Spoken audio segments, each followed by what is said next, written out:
Bom dia para todos os alunos, para todos que estão acompanhando a gente. A gente vai falar um pouquinho hoje de manhã sobre as ações dos profissionais de RH na divulgação, respaldo e acolhimento dos colaboradores dentro de um ambiente de empresa, né? Como que o RH deve se comportar diante dessa situação toda, né? Claro que é uma situação nova, ninguém estava esperando, é novidade para todo mundo. Então, é difícil a gente estabelecer um padrão de comportamento, de conduta diante de uma situação como essa. Mas eu queria refletir junto com vocês como que o profissional de RH pode atuar. Então, a gente primeiro precisa pensar qual que é o lugar do RH, qual que é o lugar que o RH deve ocupar em situações de crise. Qual é o lugar que esse departamento deve ocupar?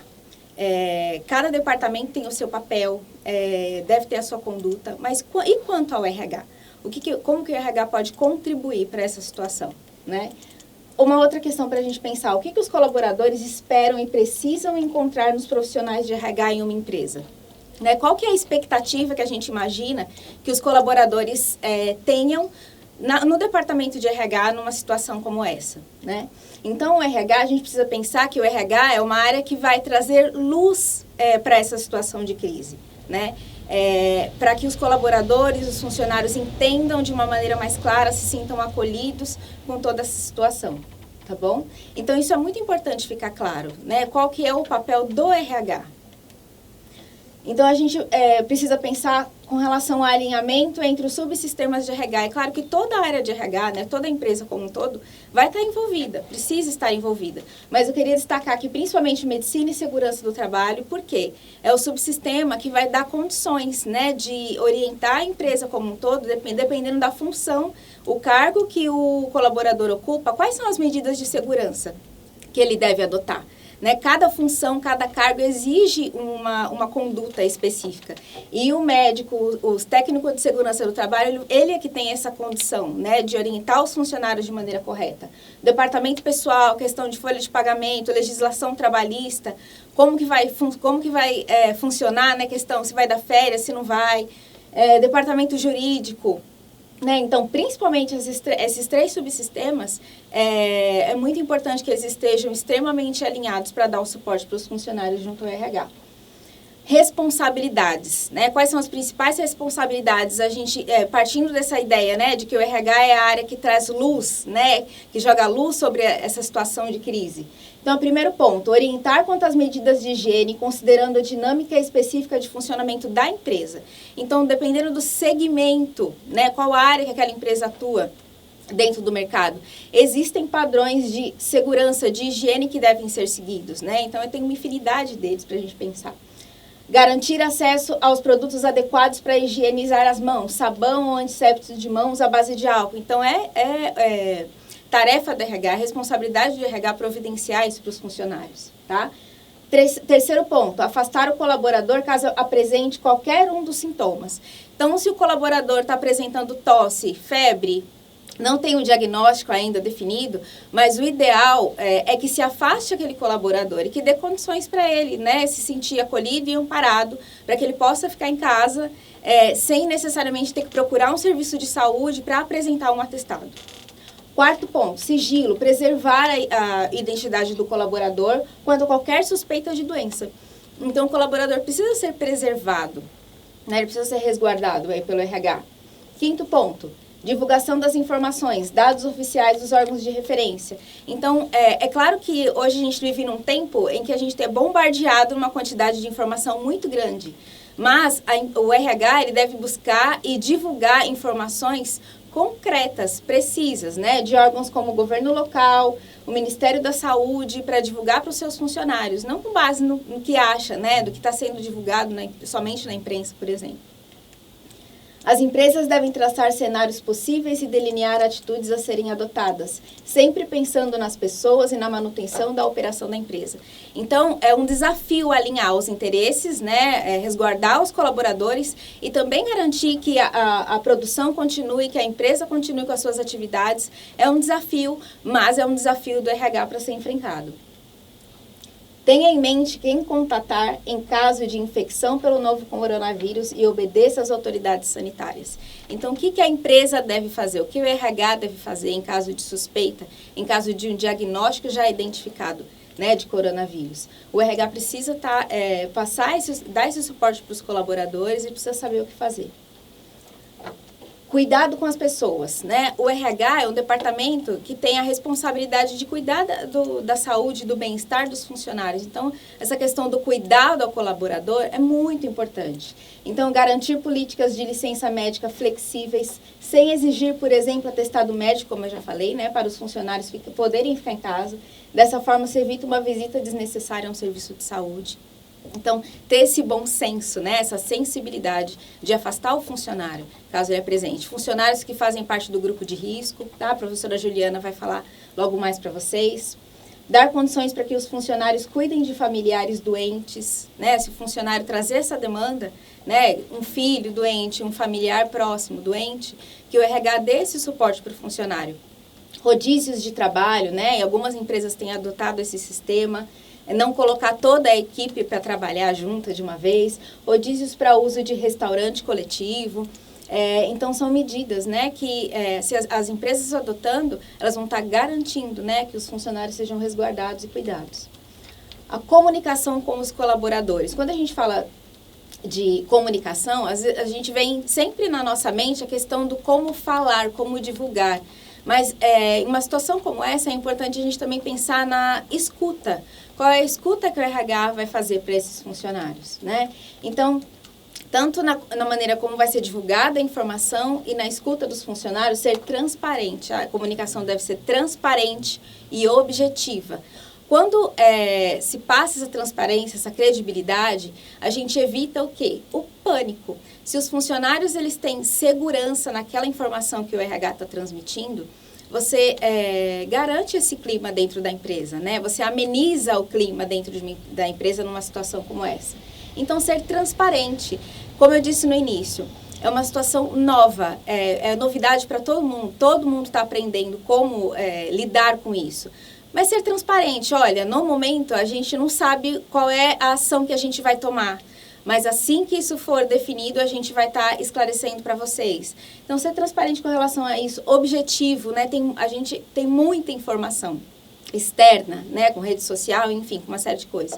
Então, quanto mais objetivo, considerando a realidade daquela empresa específica, melhor. Segundo ponto, o RH deve estar alinhado com os líderes diretos dos departamentos e dar suporte a eles. É um desafio também, né? Que todos os departamentos estejam alinhados, falem a mesma língua, divulguem, transmitam a mesma informação. Precisa haver essa transparência aí no diálogo entre o RH e as lideranças, para que os funcionários, os colaboradores diretos a esses líderes tenham esse respaldo também. Estratégias de comunicação, né?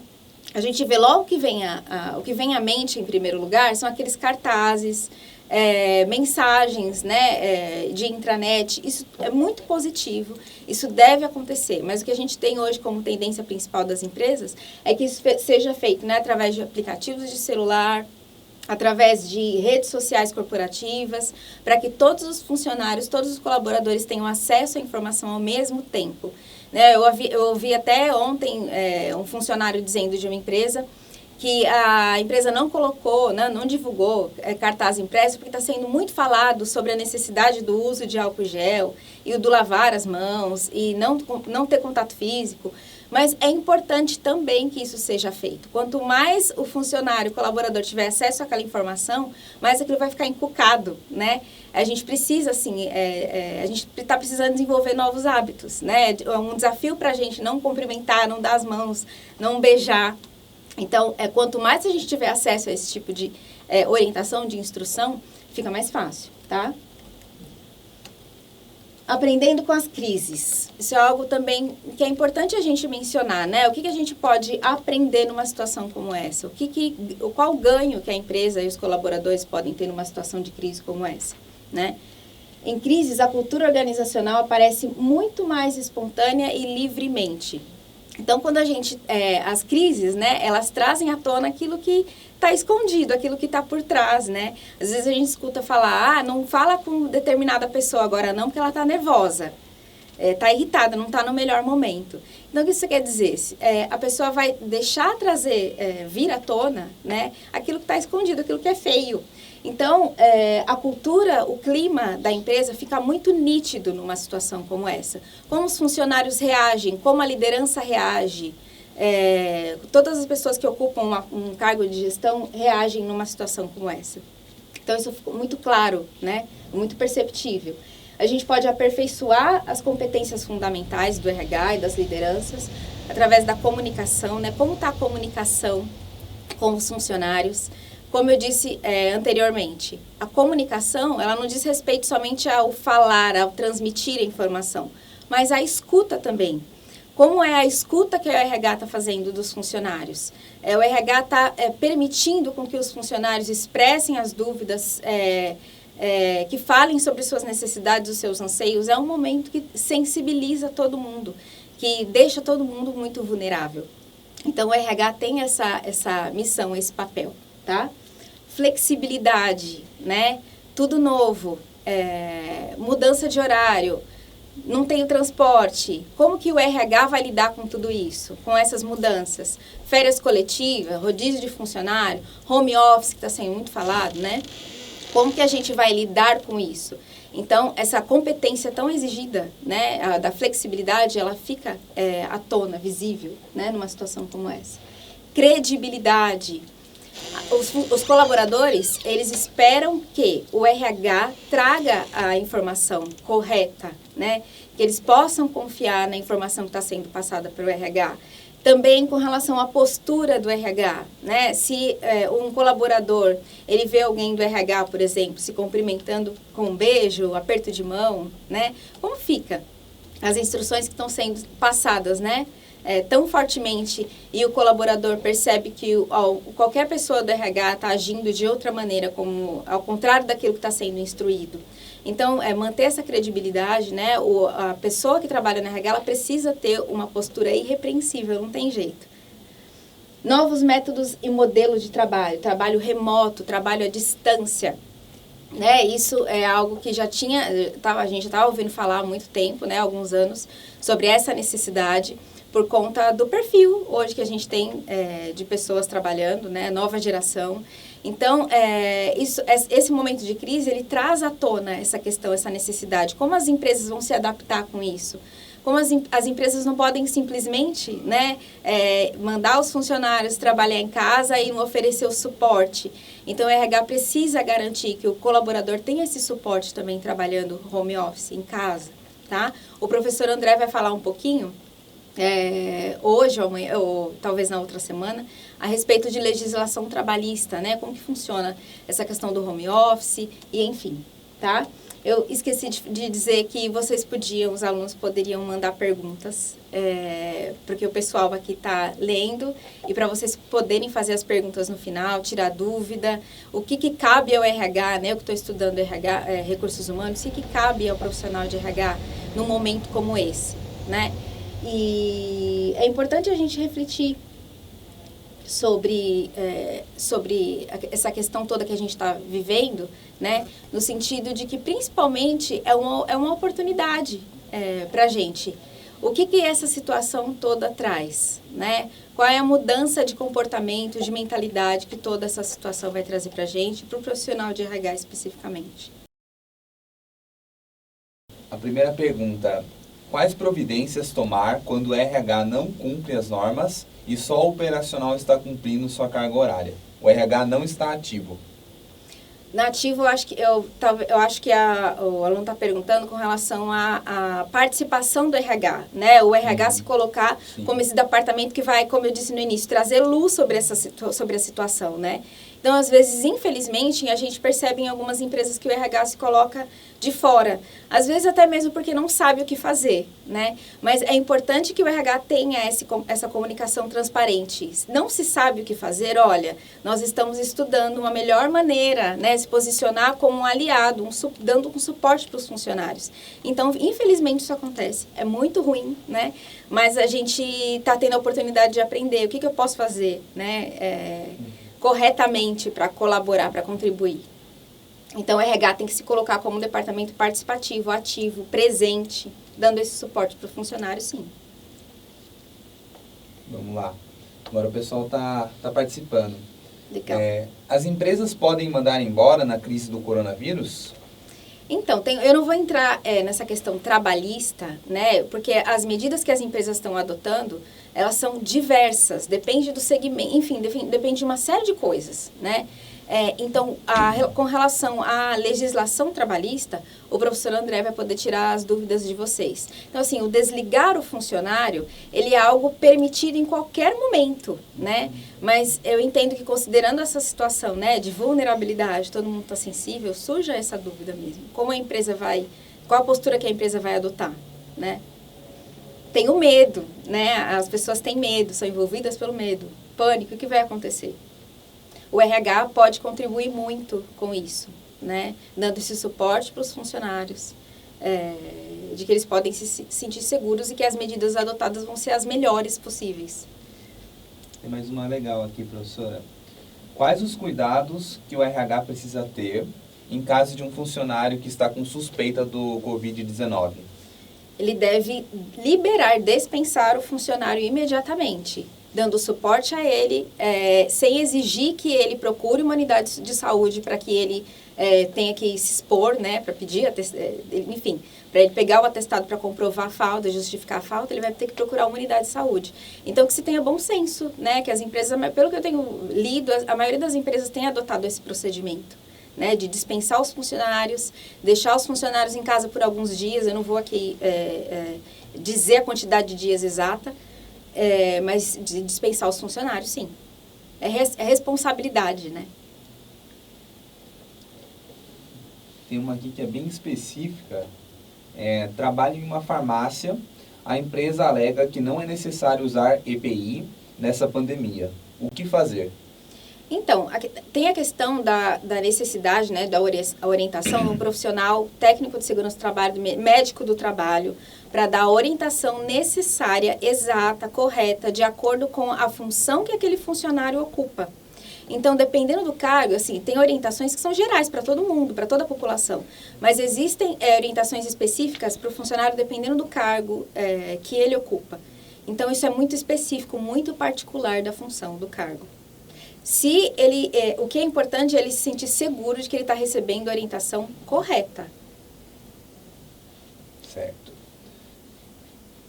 A empresa pode diminuir a carga horária do funcionário e diminuir o salário em momentos como esse que a gente está vivendo?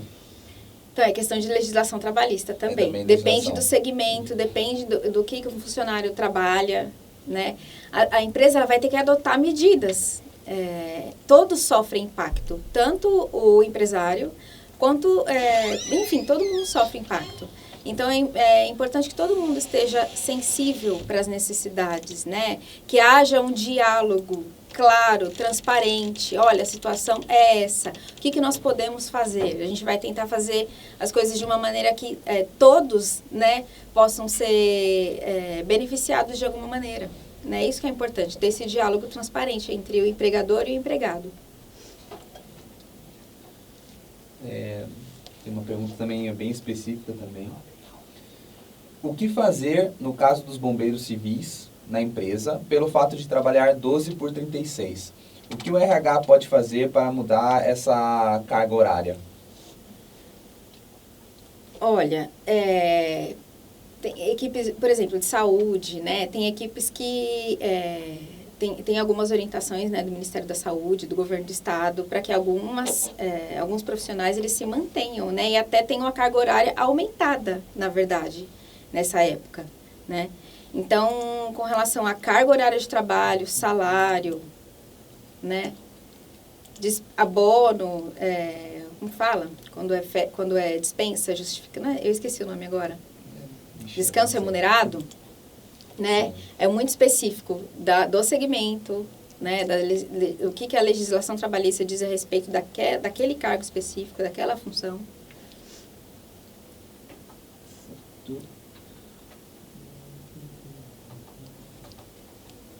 Como deve ser o acolhimento do RH com colaboradores que não estão a favor de todas as medidas preventivas? Então, a postura do RH é sempre de mediar, né? De reduzir dano.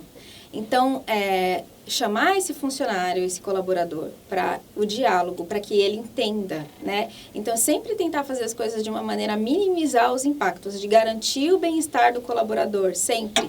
Para que, em último caso, sejam tomadas medidas mais drásticas, né? É claro que acontece, tem situações que acontecem, né? O funcionário se nega, né? E aí cabe à empresa definir qual é a medida que ela vai adotar para garantir o bem-estar de todos os funcionários, de todos os colaboradores, não só daquele que está questionando, né? Trabalho com o público. O RH pode antecipar as minhas férias? Pode. Pode sim. O rodízio, as férias, né, descanso remunerado são medidas, né, que muitas empresas estão adotando para conseguir lidar com essa situação toda, né? Eu acho que a gente zerou as perguntas. Espera, tem mais uma aqui. Tem muita gente que, eu acredito, a gente está falando que pode ter dúvida a respeito de questões relacionadas à legislação trabalhista, né? A empresa pode fazer isso comigo? Não pode. Eu acho que o que vale é ter esse bom senso, né? O que cabe a mim fazer enquanto empregado, né? Em que eu posso contribuir? Como eu posso facilitar para que essa situação toda passe e gere menos danos possíveis para todo mundo. Eu acho que essa questão, às vezes a gente se preocupa muito com questões mínimas, né? E deixa de pensar no todo, tá? Então, acho que é importante a gente pensar nisso, ter a mente focada nisso nesse momento, tá bom? Tudo bem?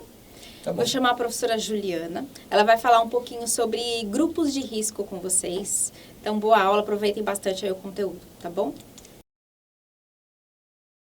Bom dia, pessoal. Vamos agora falar sobre o grupo de risco, né? Quem está no grupo de risco, quem está sendo mais vulnerável com essa doença, né? Quem está sendo mais prejudicado com essa doença, né?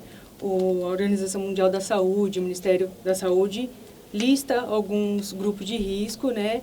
E eu vou falar deles e quem pode também entrar nesse grupo de risco, né, que não são apenas o que está ligado na Organização Mundial da Saúde, mas é o que mais acomete a morte, né, que acontece com esse pessoal, por isso que está no grupo de risco. Então, vamos lá. O idoso, né? O idoso acima de 60 anos. Por que o idoso acontece esses problemas com o idoso? Porque o idoso tem a imunossenescência, que isso é o declínio do sistema imunológico, que é normal, conforme a gente vai envelhecendo, a gente vai diminuindo a nossa imunidade, né? Então, eles têm esse fator de risco porque ele vai diminuindo a imunidade, fica mais vulnerável a qualquer infecção, né? De 60, 70, 80 anos, fica cada vez mais vulnerável. Quanto maior a idade, mais vulnerável é a pessoa, né? E os órgãos dele, como o sistema imunológico, fica debilitado também, né? Tem muitos idosos que têm doenças pré-existentes também, né? Como hipertensão, diabetes, que corrobora para piora do caso, né? Da uma infecção. Hipertensão e doenças cardiovasculares também corrobora com a potencialização do vírus. Se eu tiver algum problema no coração, seja pressão alta ou problema na artéria coronária, eu posso sofrer dano, uma potencialização do vírus, né? Então, isso também é prejudicial a quem tem hipertensão, né? Diabéticos. Os diabéticos também sofrem bastante, porque os diabéticos, o que é os diabéticos, né? Eles têm um aumento da glicose circulante, né? Então, se ele tem um aumento da glicose, o sistema imunológico também não vai funcionar, tá? Nada funciona direito se eu tiver alguma coisa em excesso no meu organismo, né? O meu organismo tem que estar em equilíbrio, e nesse caso eu tenho um excesso de glicose circulante, né? Na corrente sanguínea. Então, vai me causar dano também no diabético, né? O diabético tem uma característica também que ele potencializa o processo inflamatório, que é ruim, né? Se parar para pensar, o processo inflamatório é bom, né? Que vai me trazer benefícios também, só que acentuado vai me causar morte celular das células que são boas, que estão ajudando a combater esse vírus. Então, se torna ruim nesse caso, né, com pessoas que têm diabetes. Doenças respiratórias crônicas, né? O vírus já atinge as vias aéreas respiratórias. Se eu já tenho uma doença respiratória, algum problema respiratório, vou ter um risco maior, né? Já estou com o meu órgão danificado. Quem são essas doenças respiratórias, né? Quem tem asma, quem tem bronquite, né? Já estão dentro do grupo de risco. Insuficiência renal. Insuficiência renal, o rim tem a função de filtrar o sangue, né? Não só essa função, como também fazer a eritropoetina, que é a formação das hemácias, né? Dos glóbulos vermelhos. Se eu tenho diminuição do nutriente do meu organismo, né? De nutrir todos os meus sistemas, então ocorre o declínio também do sistema imunológico. Também, então, está no grupo de risco. Paciente oncológico e imunodeficiente. Todo paciente oncológico vai ter uma queda do sistema imunológico. Seja ele está fazendo quimioterapia, radioterapia, vai estar com algum problema no sistema imunológico, tá? E ainda mais o pessoal que tem câncer no pulmão, né? É maior ainda o risco de contrair a doença, né? Pessoas que têm imunodeficiência, né, também entra nesse fator de risco, né, pessoas que têm AIDS, que a pessoa que tem AIDS não tem o sistema imunológico bonitinho, né, todo feito. Então, corre risco também, tá? Então, são esses grupos de risco, né, o idoso, maior de 60 anos, hipertensos, doenças cardiovasculares, diabéticos, doenças respiratórias crônicas, insuficiência renal crônica, pacientes oncológicos e imunodeficiência, né? Só que, lógico, gente, se você tiver algum problema imunológico, seja ou fez uma cirurgia recente, sua imunidade vai estar baixa e você corre o risco de contrair o coronavírus. Então, esse também é um fator de risco, né? Então, para essas pessoas, o que ele deve fazer, né? O que esse grupo também tem em comum? Todos eles têm a queda do sistema imunológico. Se eu não tenho soldados para enfrentar essa guerra contra o coronavírus, logo eu vou perder, né? Então, se eu não tiver suficiente meu sistema imunológico funcionando, ocorre muitas mortes, que é o que ocorreu, tem agora 7 mortes aqui no Brasil, e todos eles tinham alguma desses estavam dentro do grupo de risco, né? Então, ocorre essa dificuldade também, tá? Esses grupos, o que eles devem fazer, né? Eles devem ficar em casa, né? Fica em casa é a melhor opção, né? Sem contato social, cuidado, lavar bem as mãos, né? Tomar medidas de prevenção, né? E quem não está no grupo de risco também tem que tomar esse cuidado para ajudar quem está no grupo de risco, né? Porque todo mundo tem alguém na família ou conhecido que está no grupo de risco, né? Pai, mãe, tio. Então, tem que tomar certos cuidados para que ele também não sofra, né? Porque a gente pode ser um vetor para as pessoas de risco. Porque a gente pode apresentar a doença, né? Com sintomas bonitinhos e transmitir. Mas o que acontece bastante é pessoas que não têm sintomas, são pessoas assintomáticas que se tornam um vetor para as pessoas que são mais debilitadas, tá? Então, gente, fique em casa, né? Para enfrentarmos o coronavírus, prevenção e informação é o melhor caminho. Temos algumas perguntas aqui, Pro. Quem é fumante também está no grupo de risco? Então, o fumante não teve casos relacionados com a morte de fumante em si, né? Não teve relato ainda na literatura, vamos dizer assim. Mas ele também corre risco porque ele o fumante lesionou já o seu pulmão, já está lesado o seu pulmão, né? Então, se eu tenho uma dificuldade respiratória que o fumante tem, às vezes o fumante fala, não tenho nenhum problema respiratório, meu pulmão está bom. Não está, né? Se você for fazer um exame, não vai ver que não está, então tem esse problema de estar no fator de risco. Tá bom. Próxima pergunta. O meu filho tem bronquite. Tem anos que ele não tem mais crises. Ele ainda é considerado um grupo de risco? Então, se ele não teve mais crise, mas ele ainda tem a bronquite, que ele pode vir a ter a crise e tudo, né? Então, ele é considerado um fator de risco. Então, tem que tomar certos cuidados, porque ele também tem a imunidade baixa. Provavelmente porque ele tem a bronquite, né? Então, é um fator de risco também. Entra no grupo de risco também.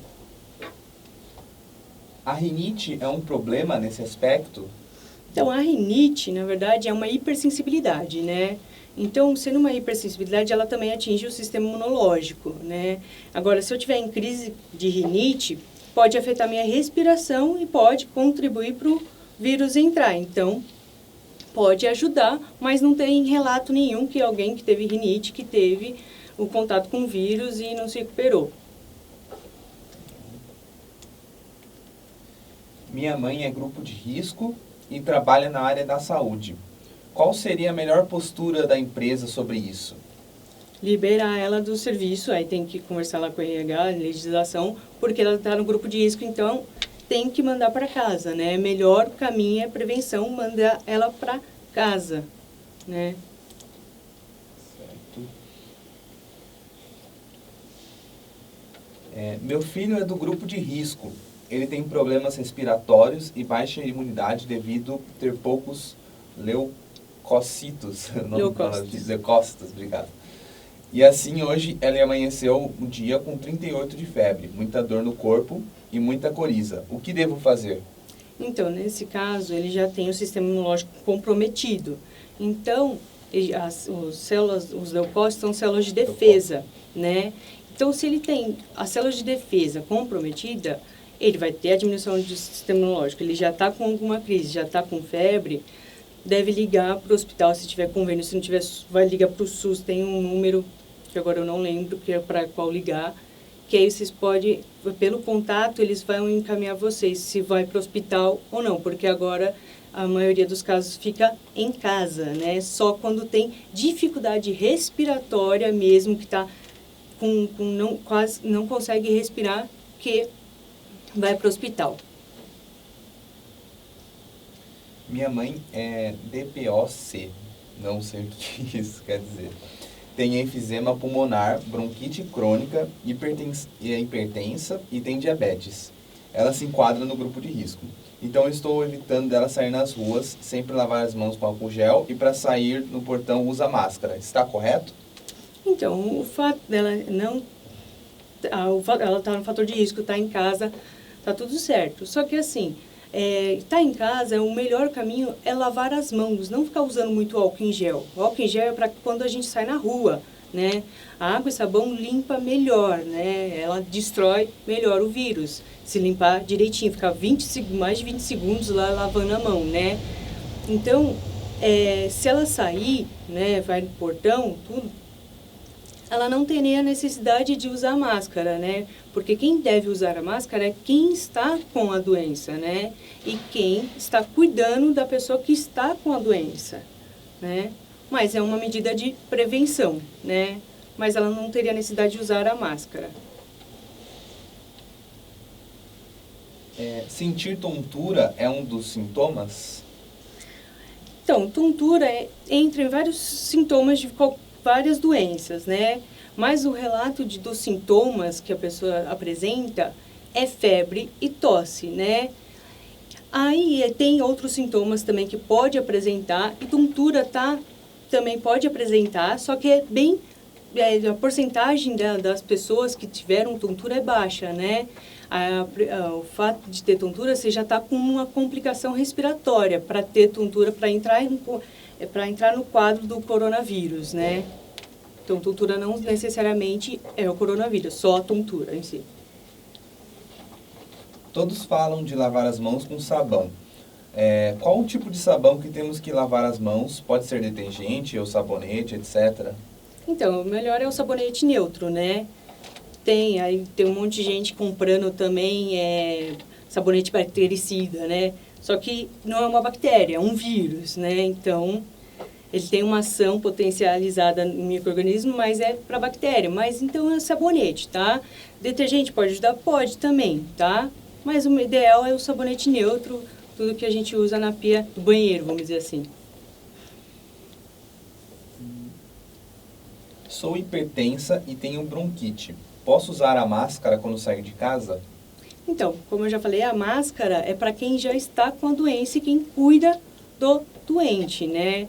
Agora, se você não está nesse enquadro, né, de estar doente, não teria necessidade de usar a máscara, né? O que você deveria fazer é ficar em casa mesmo. Eu acho que é isso, Pro. Tem mais uma. Minha filha tem 3 anos, ela tem imunidade baixa e sempre quando muda o tempo ela fica resfriada. O que eu devo fazer?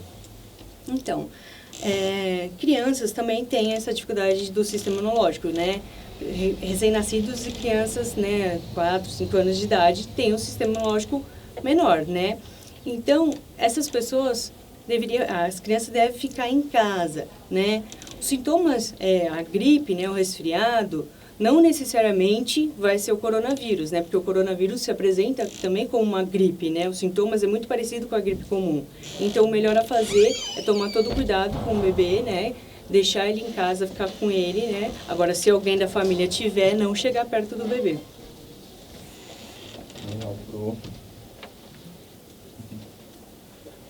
O própolis ajuda no aumento da imunidade nesse caso? Própolis. Então, tem um monte agora, né, saindo um monte de notícias o que aumenta a imunidade, né? Ele até ajuda, né? Mas se manter uma dieta adequada, né? Manter uma atividade física em casa, né? Não precisa sair na rua, ficar correndo, né? Que tem um monte de gente correndo na radial mesmo, na radial leste, um monte de gente corre na radial leste ali, né? Ainda, então, aí a gente precisa ter esse cuidado, né? De se alimentar adequadamente, né? Se não ficar só comendo besteira, que aí não aumenta a imunidade e ainda piora o quadro. Tem uma pergunta bem bacana também. Os sintomas são os mesmos para toda a faixa etária? Sim, o que apresenta, os sintomas que mais apresenta é a febre e a tosse, né? Agora, quem tem problemas cardíacos, né? Eles se apresentam também problemas no coração, né? Que potencialização, tudo, mas é sempre os mesmos, né? Não teve casos que deu um sintoma aleatório, né? Vamos dizer assim, mas é sempre febre, tosse, né? Que dá no coronavírus. Tá bom, Pro. Acho que a gente... Obrigada, então, aqui. pessoal. Até a próxima.